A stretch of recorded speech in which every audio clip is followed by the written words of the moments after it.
right, welcome back. Thank you so much for staying with us.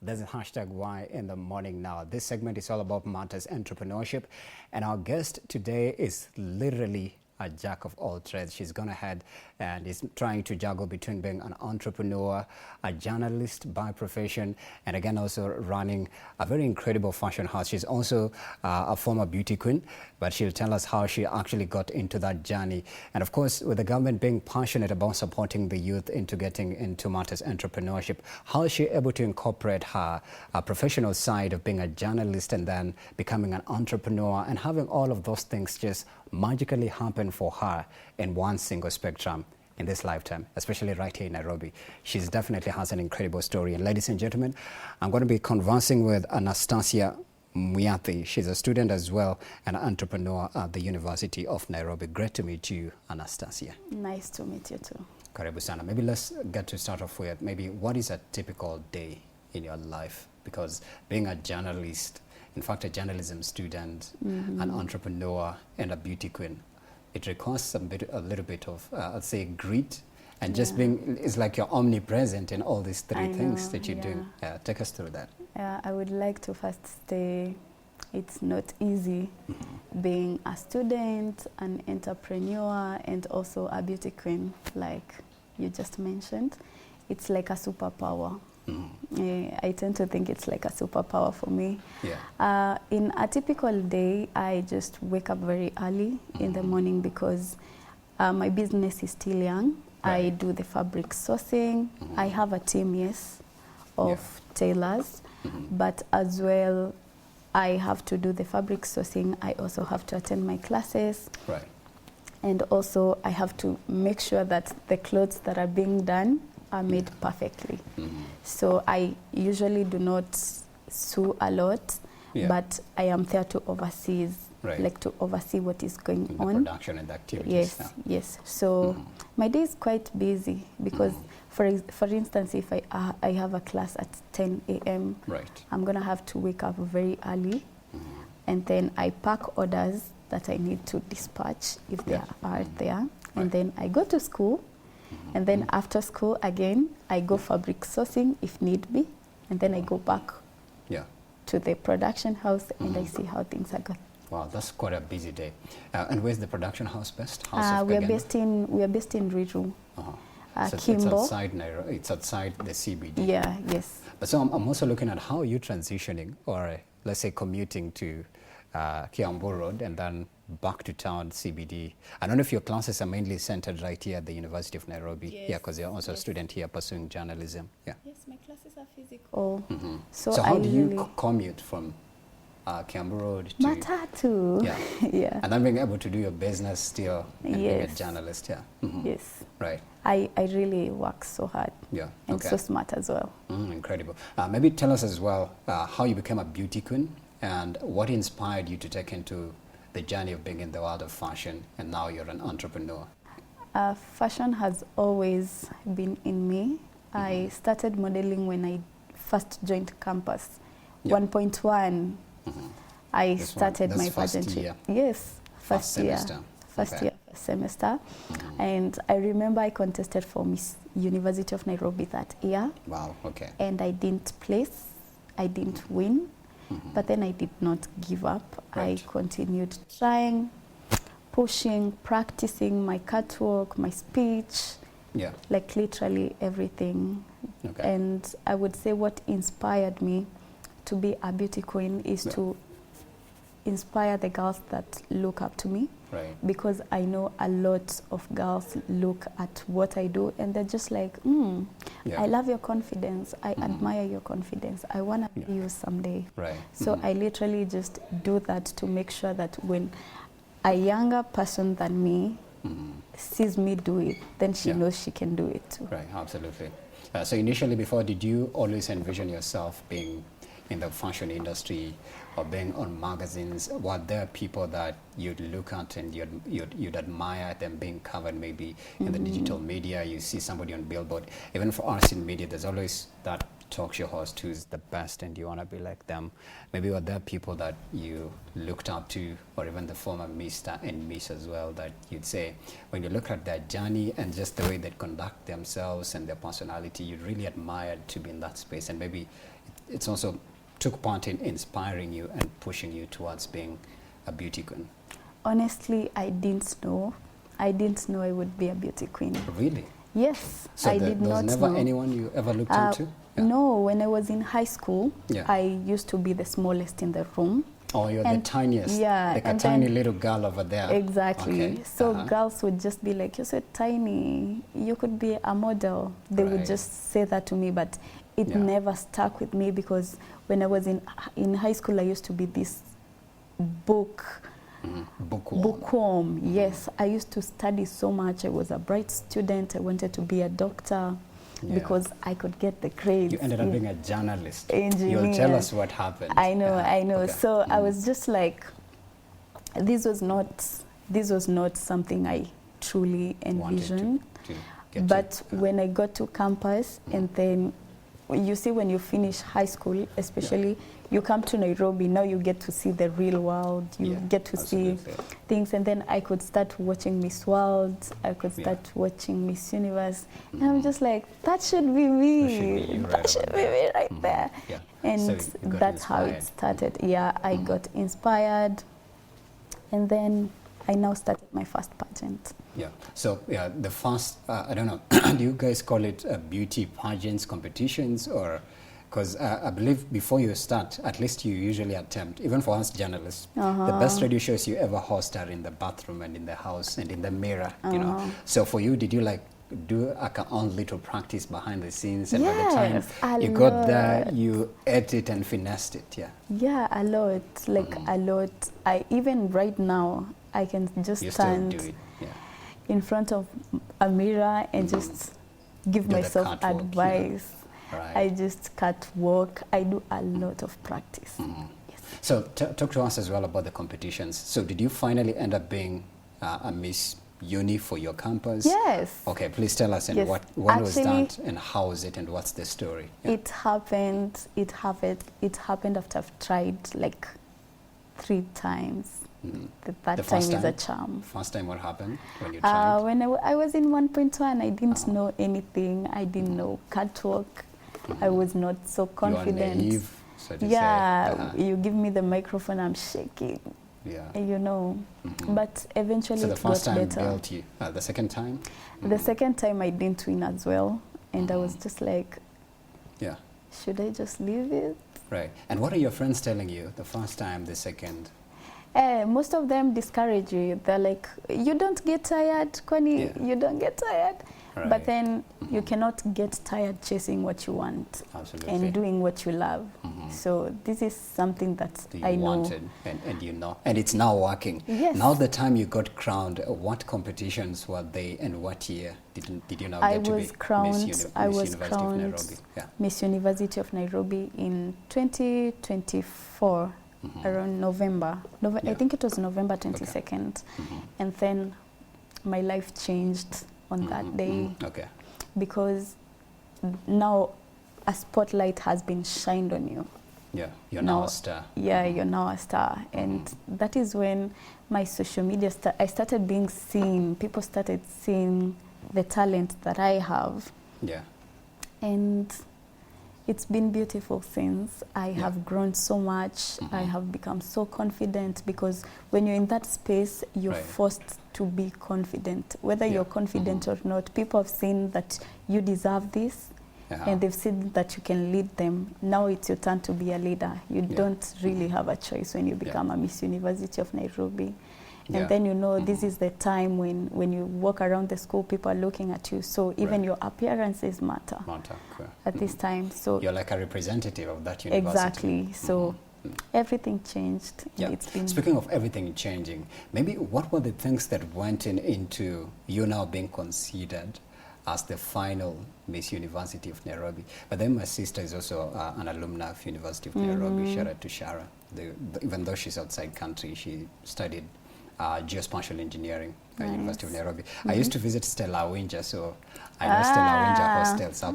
My sister was there. So maybe what went into now them considering you as Miss UN 2024, 2025, I believe? Yes. Yeah. So maybe what were some of the things that were considered? Were they like, this chick has been here and now she's the OG? And how did these others feel when finally it's you being crowned, you know, Miss UN? I'm sure it was such a star-striking moment, so to say. It is. It totally is. Oh my God. I think what stood out for me so much was the resilience, because trying all those times, I would have given up, but I did not. And then when you try so many times, you get better every time. So at this moment, I was the best on the list, you know. Wow, okay. Like, I was just the best. I stood out in my catwalk, I stood out in my speech, I stood out in how I presented myself. Did you have a course? Is there like maybe, because I hear, I think I've interviewed former Mr. World, his name is Franklin Asoyo. Yes, I know. He was telling me, oh nice, he was telling me that for you to be in that competition, you must have a purpose. It's like a course you're pushing, and he when I interviewed him here on the show, he said he was pushing for men who awareness for men who are suffering from what is the name of the, I think it's testicle cancer or testicular cancer, and he said actually it's breast cancer, because he said it's a rare form of cancer that men widely talk about when it comes to them, you know, being passionate about going for checkups and whatnot, but goes both ways even with the ladies. So for you, did you have a Beauty with a Purpose course at the University of Nairobi, and what was it? I have a Beauty with a Purpose course, but not majored or centered in University of Nairobi only.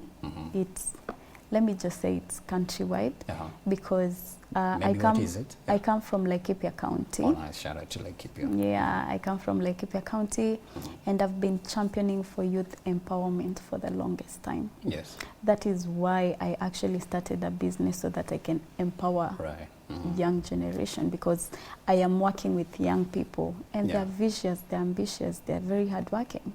So I just want a world where youths are empowered to actually do what they love. So that is majorly what I've been doing through an initiative called Vijana Extra. It's a community. Is it a partnership that also has maybe the local county government? Or yes, I've worked with Laikipia County before, the health sector. Yes. Wow, incredible. Shout out to them. Yeah, shout out as well. So that means that you're trying to curate a community of, let's say, people that not only are centered on maybe beauty, but you're using your nature to advocate for other people's rights and freedoms and ensure that you change your background, and specifically Laikipia County. That's such a powerful cause, so to say. But then still at the University of Nairobi, before we get now to House of Kagendo and fashion, are there things that you had to invest in? Because I'm looking at you, you're still a student. Yes. You're not independently financially, let's say, grounded, where, I could be wrong, but you can correct me, where you have solid, like very solid sources of revenue and income, where money is coming in every day. Like, for example, like somebody who was at 9 to 5, you're just starting up. So who are some of the forces, or what are some of the forces that are backing you up financially? Because for you to contest, you need expensive gowns, you need makeup. It's a whole shebang going down. True. So where did you get all this support that curated you? Honestly, it's been family and friends. I have very supportive community, and I love them so much, because every time I want to go for a pageant and I tell my friends, I have this pageant coming up, they always show up financially, emotionally, physically. If there's voting, and you know, mostly you can find they vote with like a 10 bob per vote. My friends are going to garner those votes. My friends are going to hustle and make sure that I have all the outfits that I need. I have a very supportive family and community. Right. Yes. And then the business aspect of it now, you're still a student attending classes, and specifically you're a journalism student. Yes. And then now a business. So how are you transitioning from now being a beauty queen who was crowned Miss University of Nairobi, attending your journalism classes, and then now here is a fashion house being birthed called House of Kagendo? Managing quite well. And first of all, I would like to say when I was starting House of Kagendo, I did not start alone. Okay. I started it with a very close person to me. And we have been working together for the last 6 months. Yeah. It's been incredible. So you have business partners, so to say? Yeah, I used to.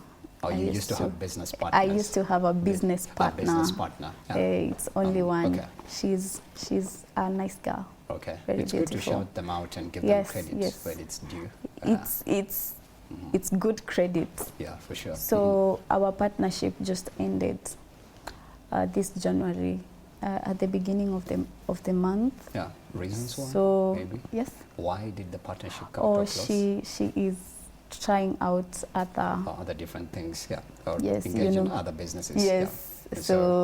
So you're now a standalone. Yeah, now I standalone. Okay. So the transitioning, it's not been easy, honestly, because now we used to divide roles. Yeah. Because she was mostly the creative. Yeah. Coming up with the designs. Yes, she was all that, and she was so good at it. And now I have to do that. So you're multitasking. I am generally, basically multitasking. Maybe where is House of Kagendo best? We are based at Kimbo, Ruiru, right next to Nibs College. Right, okay. So how are you transitioning from Kiambu Road in Ruiru and then to the University of Nairobi to attend classes? Yeah. And then, because I understand also for you to run this fashion house, also maybe you can tell us what are some of the items that are on display on the shelf at House of Kagendo? What are you dealing with? Yeah. The suit I'm wearing is from House of Kagendo. Okay. Yes. We have suits, we have sweatpants, like loungewear, as well. Sweatpants, hoodies, t-shirts, things like that. We also have baggy palazzos. Baggy palazzos, what are they? Palazzos. Amani Mindo. They know. Mindo millennial, Niko Nyuma and life. They know, they know. Yeah, we have palazzo sets as well. Right. So those are majorly what we're dealing with right now. So do you like sew them, design them from scratch? Like I've seen what do they call it? There's this fashion show in the United States. Is it Fashion Police? There's another one. Runway something. I don't know if you've ever heard of such a show where they bring out all young designers who are talented and gifted in curating outfits, and you just design it from scratch, and then there's a sewing machine over there, and it brings out the exact outfit, and then they bid it to some of the celebrities like the Oscars. You'd see somebody is wearing House of Kagendo over there. Maybe now for you, how do you usually come up with the designs that are best suitable for the market, and maybe who are mostly the target audience of your fashion house? So far we've been targeting the youths, like 18 to 35. Those are the people who have been mostly buying from us. Yeah. And we design these outfits like from scratch. Some of them are actually from, when you're working from online, there's so many things that you can learn from online. So we get inspos from trendy outfits. Also Pinterest, Pinterest for every girl out there. Yeah. There you go. So some of the design we create them from scratch. Others, because we also do, clients can come with their designs and then we make them for them. We custom make them. Right. Yes, so it's totally, we basically do almost everything. Everything. Okay. And where do you source the fabric? Or maybe do you buy ready-made? Do you have a supplier? Do you go for shopping? We go for shopping because you cannot get everything at one store, obviously, if you're dealing with varieties of shopping. We have so many local shops in Kenya that sell fabrics. Some in Uhuru Market, Nairobi Textiles as well. We have a market, we call it Maziwa, Maziwa Market. So it's a lot of places. Yeah, some in town, different areas. River Road, but not mostly. Yeah, so we have a lot of places that we get fabrics from. Yeah. Oh, sounds fantastic. But also, I'm looking at you being a journalism student, and how is the journalistic aspect of you, or the journalism in you, contribute to you being an entrepreneur? Is there in any form or shape that you being a journalist has helped in your entrepreneurial journey? 100%. How, please 100%, explain. Yeah. because communicating with clients, you need communication skills, and that is exactly what I'm studying. Right. You know, like being a journalist, you have to be confident. You have to stay woke. Yeah, stay for updated, sure. so you know what is trending, you know what is happening around the country, so you know what your audience needs. You know, so it has shaped me, right, really. Either way, like even my fashion house is shaping me to be a journalist, because look, it's dressing me up. Yeah, so maybe eventually, do you want to see yourself on TV or hosting a radio show, a podcast? Because now podcasts are like taking over traditional media, like what we're doing right over here. So do you want to like have the Anastacia show? Maybe I'm trying to speak it into prophecy, the Anastacia Mwiathi show somewhere, the Anastacia podcast. Or maybe you want to have a talk show like Sherry Shepherd, Tamron Hall, Wendy Williams, Jimmy Kimmel, Trevor Noah. Do you see yourself on TV or radio at some point? Yes, I actually do, because as much as I'm doing entrepreneurship, I still want to grow my career as a journalist. So broadcast specifically, or production? No, neither. You wanna be the guy in front of the cameras and behind the microphone, right? Honestly, I'm not quite sure about that yet. I'm still figuring out, because now I'm at 3.1. We are supposed to major next semester. Yeah. Okay. By major, meaning that you have to choose if you wanna be in broadcast class, or maybe print, or applied communication, or PR, or public relation, or development communication. Why do I see you going to PR? Maybe I don't know. I'm just imagining. Yes, in my head. I'm thinking about PR and DevCom, development communication. Why is it important for you as an entrepreneur and a journalist to do PR? I just feel like it would really blend in with what I'm doing. What you're doing as an entrepreneur. Yeah, and also as a community champion, because you know, when you're doing things like, when you own a community-based organization, you're really speaking about issues happening in that specific area, or all over the country, and I feel the best place to do that is probably DevCom. Yeah. Yeah, it would give me that time to explore. And there's a lot of writing in there, meaning there's writing, there's also coming up with thesis, there's also coming up with proposals. So PR is really good. It's interesting, Yeah, PR and DevCom, guys. Interesting. It's giving me a hard time to choose, but I know whichever I choose, I'm going to be so good. It will work out for you anyways. Yeah, prayers up and fingers crossed. As you continue maybe in this journey of entrepreneurship, are there things that you have learned about interacting with people from diverse or various backgrounds, in terms of the way people are socialized, and basing off as well, or borrowing from your experience as a beauty queen? You're told so many things. Before you become the best at anything, there's always the journey of mastering, trying, discipline, training, and all of those. Are there things you've learned in the entrepreneurial space specifically, not in the beauty queen, that have helped you in terms of dealing now and relating to a variety or a cadre of different people? Yes, so many, because you meet new people every day in entrepreneurial space, because you fail. Sometimes you don't get it right, even with the outfits, especially during the first days. Your first product is never perfect.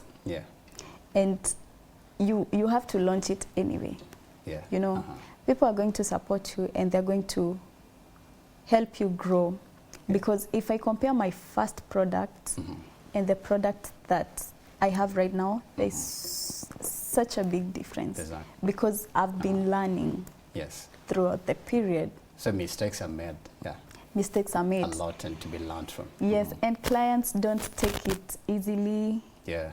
You know, like value for my money. I'm giving you $500 and I want the best. Exactly. Yeah. So you have to know how to deal with that, because now if the product has failed you, the only thing that is going to save is how you communicate with that client. Yeah. So it means you've mastered the art as well of dealing with, let's say, crisis. Yeah. Yes. Because, for example, somebody's pissed off. Because you can imagine typically what happens even when you're at an M-Pesa in town, and somebody just jumps over you and, you know, anaenda mbele yako ama unapatana na the M-Pesa lady or the M-Pesa gentleman, hayuko kwa mood fiti. But you try to compose yourself and just act like, you know what, I assume we've never met before and I'm just a client, so have a good day. But so it means that you've mastered the art of relating to different people and how people express themselves, especially clients. Because somebody could be rough on you. Sasa nimekupa pesa na hizi ndo una, you know. So how do you deal with such kind of feedback? You just have to be cool, because somehow the customer is always right. Yeah. So you have to start believing that immediately you start selling anything. So there's criticism, there's feedback. I remember there was a time I did not have tailors, and you have orders, and then you have to delay, because delay happens, especially now you're schooling. You're doing the fabric sourcing, you're doing literally 90% of the work. And then on top of that, you don't have tailors. So I remember that time I had some delays. And it was quite so hectic, because now clients are starting being rude to you. You have to maintain your cool. You're actually crying literally, because now what am I going to do? And maybe they've paid the money already. They've paid the money. You've already bought the fabrics, and then somebody changes their mind. They want their refund. So you see, like in a case like that, you just go lost. So you also have to be okay with losses. You have to take like risks so much. So you just have to learn how to communicate with these people. Interesting. Because also as an entrepreneur, not only are you just a representative of your business, you are the business. So people are buying you. And somebody was even giving an example of Asher Speed. Asher Speed's IRLs are an experience. You go there for him and how he reacts and what he says and the stance and everything. So people are buying you, Anastacia, Mwiathi, the entrepreneur. Also still on that, maybe, are there any entrepreneurial skills that initially you hadn't honed, but when you started your journey, they automatically started clicking, that you'd say now they're working? I didn't know that this is how business operates. I didn't know how the landscape, the business or the entrepreneurship, because I believe yours is a startup. Or maybe it's leading to an SME very soon. Fingers crossed, prayers up. Amen. So maybe what are some of those skills that you hadn't learned and now you've learned them and honed them as an entrepreneur? Honestly, I never knew I was cut out to be a businesswoman. You know, when we were starting this, it was just like to have a source of income, you know, to just have a source of income. I was literally blind on what I'm going to find over there. You know, like I was scared, so scared. And then I was like, you know what, these things we have to learn along the way, because I've not had anyone who I've been looking up to growing up. Like it's not like my mom was in business. I've not. Nobody in entrepreneurship in your family. No, I do not have a relative that I can brother, say, hey, sister, friend, uncle, she's running a successful business. There's none. I'm the first. So you're the first to ever do it. So it's just like, you know what, let's do this. But then I'm a very big risk taker. Ever since I take risks.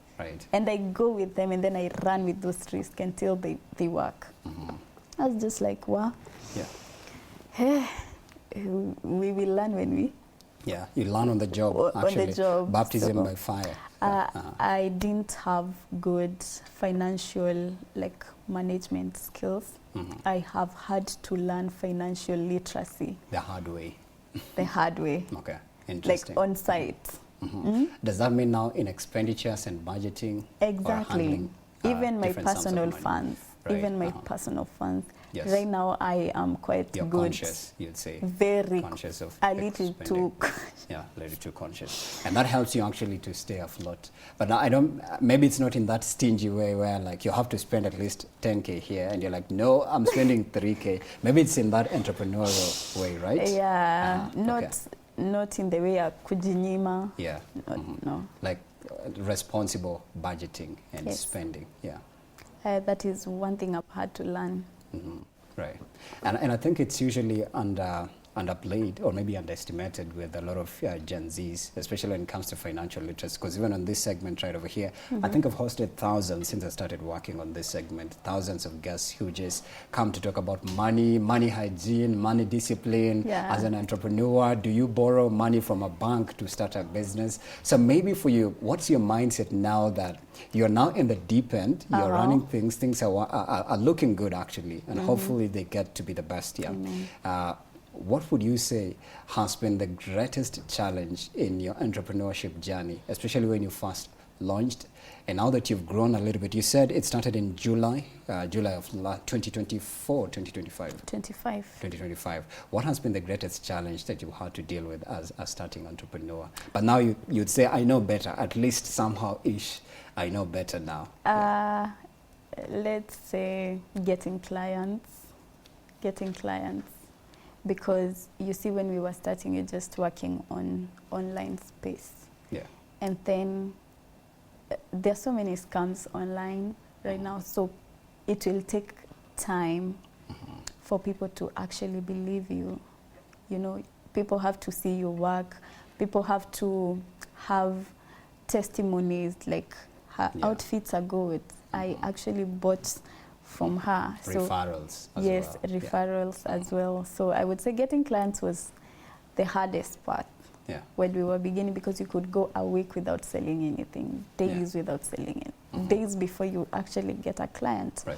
So, and then that would break you if you are not resilient. That can break you if you're not patient, or you're not hopeful.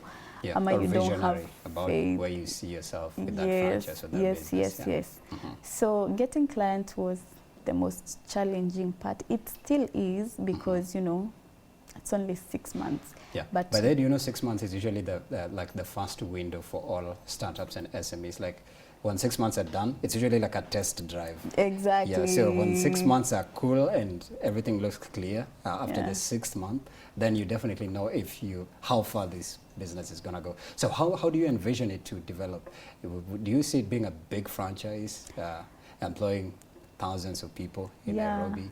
Or maybe there'll be ways when you'll have to partner, because partnerships are really good, by the way, with maybe another house, or maybe getting somebody to support you, or even growing internationally. You never know, you could be the next Louis Vuitton or Versace or any of the international brands. Yeah. I have a vision that I hope is going to turn out exactly how I envision it. Okay. I want to be among the best fashion houses in Kenya. Yeah. And I know this is going to happen because I see how much I work every day. Yeah. I see how much effort, how much prayers, how much tears I put into this business. And the kind of faith and hope that I have is so big. Yeah. So I definitely know it's going to work. Yeah. And I like not sharing things. That I have not happened. Yeah. If that makes sense. You don't want to jinx it. Yeah. But God is in you. God is in you. I look up to a fashion house that I have a sector for kids. Right now I'm just doing adults. I have a sector for kids. Right. I'm majoring with women fits. I also want to have a sector for both men as well. Yeah. Male custom-made outfits. Right. I want to open branches across the country. I want people to love my brand because of the quality that I give. Absolutely. You want to be like the Vivos. Yeah. Exactly. I know Vivo woman. Yeah. Vivo. Yeah. I also want to expand internationally. I want to sell my products on Amazon, Shopify. I want to. Sell want it to do Rihanna, that. sell it to Beyonce, Exactly.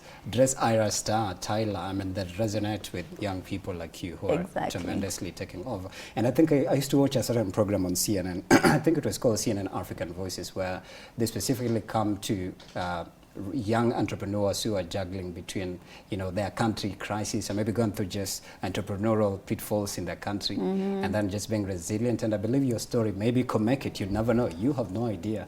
Talk to Larry Madowo. Talk to Larry Madowo of CNN African Voices, an interesting program on CNN. Also now, in terms of, you say some of the experiences you've gathered as a young entrepreneur, would you say, maybe the best version of this question could be, what are some of those transferable skills that you have learned or you've captured from your experience as an entrepreneur that you could possibly pass on to anyone who's watching this show and they look up to you, or they have very strong admiration for what you're doing, that you'd say, if you had a chance to be with them, or if they had a chance to be in your presence, they'll definitely learn a thing or two from you? Transferable skills that you've learned or honed as an entrepreneur. I won't call it a skill, but just something that you need to be ready for, or something that you need to possess. Yeah. I don't know how I'm going to call it, but you just have to have so much faith that everything is going to work out for you. You have to stay hopeful. Okay. You might enter into a space that you do not know anything. When we were starting this business, we didn't know anything about it. Like, I didn't know how to sew clothes. Yeah. I have never had a business before. But you had to learn. But I had to learn. And I could not do that without faith. Yeah. Right? I could not do that without hope that this is going to work out. And you believed in yourself. Confidence is key. Like, you have to believe in yourself even when things are looking so tough. Yeah, when no one is watching, no one clapping, giving you credit, You're supporting. gonna have to pray so much. You have to have faith. Like, when you have faith, of course you believe in God. So you believe in a supreme being. So you have to have that to hold on into. A skill that you have to learn is financial literacy. It's going to be very key in your business. You have to always keep records, because I've tried not keeping records or track of my finances, and that did not end well. So you have to learn financial literacy and management. You just have to. Yes. I think that is the only thing that I've learned so hard that I just want you to learn it. Learn it too. And I think that's incredible, because how many of us are really financially literate? And financially literate, I think, can be debunked and be broken down into money discipline, spending, the quality of life you want to live, because I've interviewed thousands of guests who've actually spoken about money and so much more. My second last question before you tell us maybe how they can get hold of your business and order, maybe some of the mistakes, and just keep it brief, the mistakes maybe you made in this 6-month window when you began your business that you'd say, oh my gosh, that almost screwed me over. And also maybe the greatest lesson you've learned as a startup in your entrepreneurial journey, so you can just combine it. Okay. Number one is, if you're mainly conducting your business online, you don't have to start big. You don't have to rent a space where you're paying rent if you can do that business from home. Yeah, on WhatsApp. You can do it on WhatsApp, right? Exactly. So you made use of social media as well? Yes. Digital space as a young entrepreneur, right? So orders are available even on your mobile phone and your social TikTok, handles. Instagram. Oh, TikTok as well. Interesting. Yeah, okay. So if you're doing that, it's okay to start from home. Yeah, you don't have to start big, because when I was starting, I literally rented out a space. Yeah. So you can only imagine that the profits you're making the first few months, you end up paying for rent majorly. Okay. Before you grow, you see, you won't be seeing the results. So that is one thing that they have to learn. Number two is just know that the people who are going to support you will be strangers. Yeah, not the people family. You do not know. Yeah. So you strangers have to you'll turn into greater support system. Yes. Okay. The biggest mistake now as we exit. you made? Not keeping records. Right, and you learned the hard way. Yes. Absolutely. Tell them where they can find your fashion house as we go. Okay, you can find me on Instagram at Anastacia Mwiathi. My business platform is House of Kagendo across all social media platforms. Right, fantastic. Incredible conversation with the beautiful Anastacia Mwiathi. She's a student as well, journalism student at the University of Nairobi, an entrepreneur. She also is part of House of Kagendo, right? Yes. Yes, I got it. Thank you so much for your invaluable insights and being here. You're welcome. Right, let's take a very short break. I think we have a little bit eaten into the next segment. James John is coming up with a roundup of sports and he will tell you why I'm the next manager of Manchester United. Thank you for watching. See you on the other side in just a bit. My good name is Sandra.